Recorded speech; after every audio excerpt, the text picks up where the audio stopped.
Demetrius of Pharos was a ruler of Pharos involved in the First Illyrian War, after which he ruled a portion of the Illyrian Adriatic coast on behalf of the Romans. As a client king, Demetrius was a regent ruler to Pinus, the son of Agron, who was too young to rule as king. When the Romans were occupied with their own problems, he had grown stronger as an ally of Macedonia and also by conquering Dimallum of Dalmatia. On the shore facing Issa, together with Scerdilaidas, he sailed south of Lissus and broke the Roman treaty, attacking Roman allies in the Adriatic and by devastating and plundering many cities in the Cyclades and the Peloponnese. He was expelled from Illyria by Rome after the Second Illyrian War and became a trusted counselor at the court of Philip V of Macedon. He became a strong political influence to Philip V and encouraged him to clash with Rome. Demetrius remained there until his death at Messene in 214 BC while attempting to take the city. Early career. Demetrius, described as Illyrian a Greek, was from the Greek colony on the island of Pharos, in the Adriatic Sea off the coast of Dalmatia. Under the Illyrian king Agron, he ruled Pharos from his stronghold, overlooking a sheltered harbour. After Agron's death in 230 BC, Demetrius continued as ruler of Pharos under the regency of Queen Tutor, Agron's second wife and stepmother of Agron's son Pinus, who was too young to rule. First Illyrian War. In 229 BC, continuing the expansion of Illyrian power that Agron had begun, Tutor systematically attacked Issa, the polis of Corcyra and Epidamnus. Lissus, Apollonia and Corcyra and Nigra were all threatened. In a naval battle off the island of Paxos, the Illyrian fleet, arguably commanded by Demetrius, defeated the allied Achaeans and Aetolians. As a result, the Corcyrians were forced to accept an Illyrian garrison in the city, which was put under the command of Demetrius.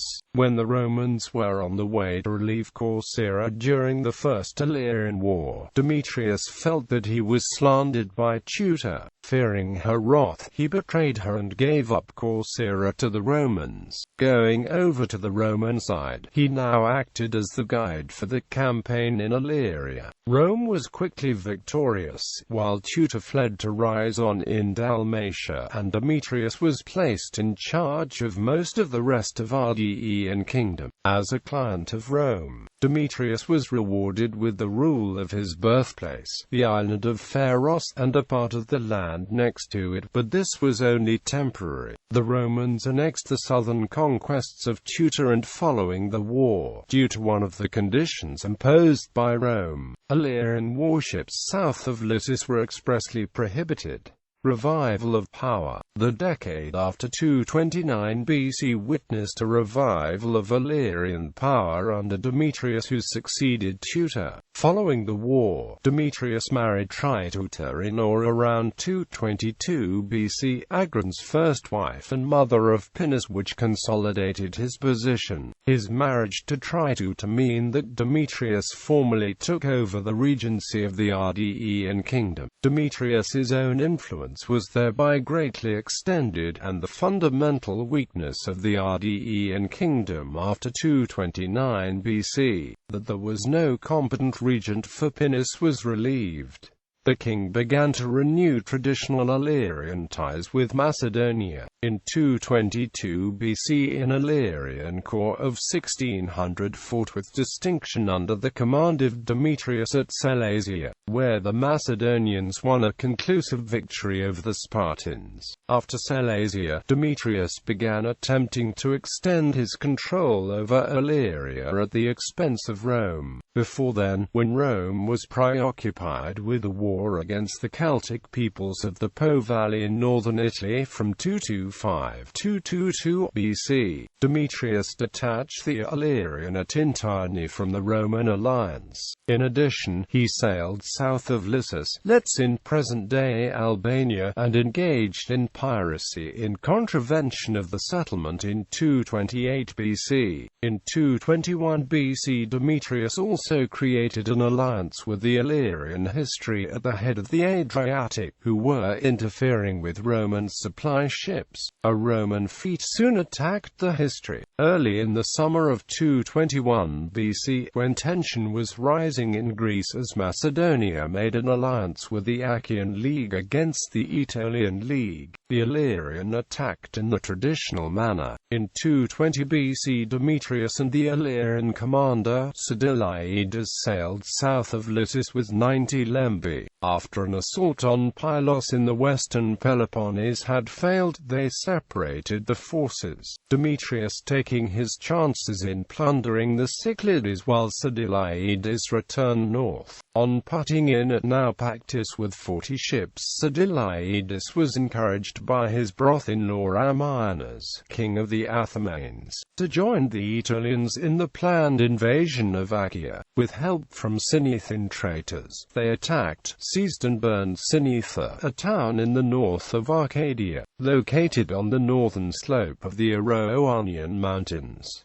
They also attacked, but failed to take Clyta. Meanwhile, Demetrius continued on into the Aegean with 50 ships. He sailed to the Cyclades, where he extorted tribute from some of the islands and plundered the others. Chased by Rhodian warships, Demetrius put into Centre, the Aegean port of Corinth. At the same time, the Macedonian commander in Corinth, Taurian, learned of Scerdilaidas and the Aetolians' invasion. Taking his cue from the Aetolians, Taurian agreed to drag Demetrius's ships across the isthmus to bring them into play in the Gulf of Corinth, in return for Demetrius's assistance against the Aetolians. Although Demetrius conducted a few raids on the Aetolian coast, he was too late to hinder the Aetolians' return from Achaea. After returning to the Rdaean kingdom, Demetrius continued operations during the following winter, attacking and seizing Roman allied cities and communities in southern Illyria. The Romans, who had there ignored the activities of the former ally, decided that the harbors on the coast of the Rdaean kingdom had now to be made secure, in view of the threat of another war with Carthage. These events precipitated the Second Illyrian War.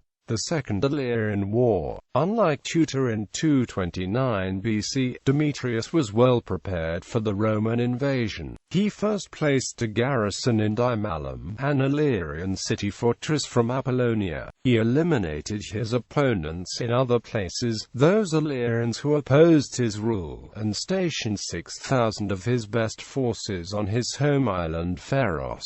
As before, both consuls of the year accompanied the Roman expedition, but the leading role was placed by Aemilius Paulus, who was to be killed in the Great Roman Disaster at Cannae 3 years later. The Adriatic took on particular importance in Rome's preparations for the Second Punic War from 218 to 201 BC. Anticipating a long and difficult war far away from Rome, the Roman Senate decided first to set matters right in Illyria. In 219 BC, having decided that Dimallum was crucial to Demetrius's power in the region, the consul prepared to besiege the city but was able to take it by direct assault within 7 days, and went to Pharos. As a result, all the Illyrian towns and cities of the area submitted to Roman protection, each receiving the appropriate terms and conditions. Next, the Romans moved against Demetrius on the island of Pharos, who awaited the attack with good troops, ample provisions and war materials behind strong fortifications, that of the city of Issa at modern Stary Grad. In order to avoid a long siege, Aemilius decided to risk another frontal attack. The Roman army moved from the mainland to a wooded area of the island. Meanwhile, the next day, a small force of ships was sent out to tempt Demetrius from behind his fortifications. Demetrius marched down to the harbor to oppose the Roman landing. The strategy worked, and when the main Roman army appeared from another direction on the island, the Illyrian army was forced to give battle, cut off from the city, attacked on 2 sides, and cut off from the protection of the city walls. The battle was lost. In 218 BC, the Illyrian forces soon surrendered while Demetrius deserted the island and fled to Macedonia, making his way to the court of Philip V of Macedon, who was now the Macedonian king following the death of Antigonus. Aftermath: the Romans destroyed the fortifications of Pharos, and before the summer was over, Aemilius was back in Rome receiving congratulations for a job well done. Any threat to the Roman hold in Illyria had been eliminated. All the gains of the First Illyrian War had been secured, and the old restrictions of movement imposed on Illyrian kings. Demetrius may have returned to the Ardean state and have been attacked by another Roman force, although the regime of Pinus, now confirmed as king, was left intact.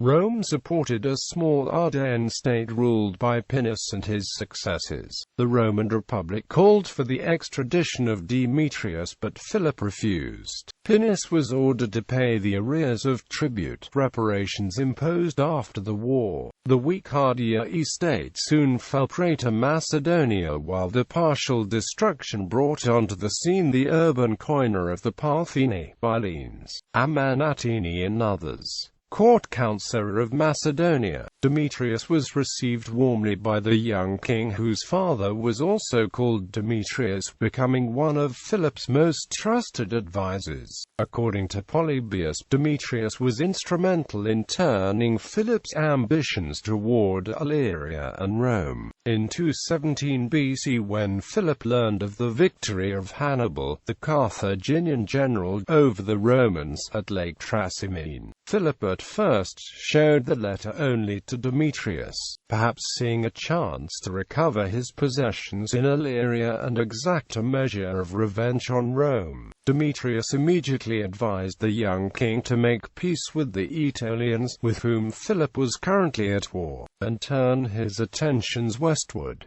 In a summary of the strategy the situation called for, Polybius makes Demetrius say, "For Greece is already entirely obedient to you, and will remain so. The Achaeans from genuine affection, the Aetolians from the terror which the disasters in the present war have inspired them. Italy, and your crossing into it, is the first step in the acquirement of universal empire, to which no one has a better claim than yourself, and now is the moment to act when the Romans have suffered a reverse."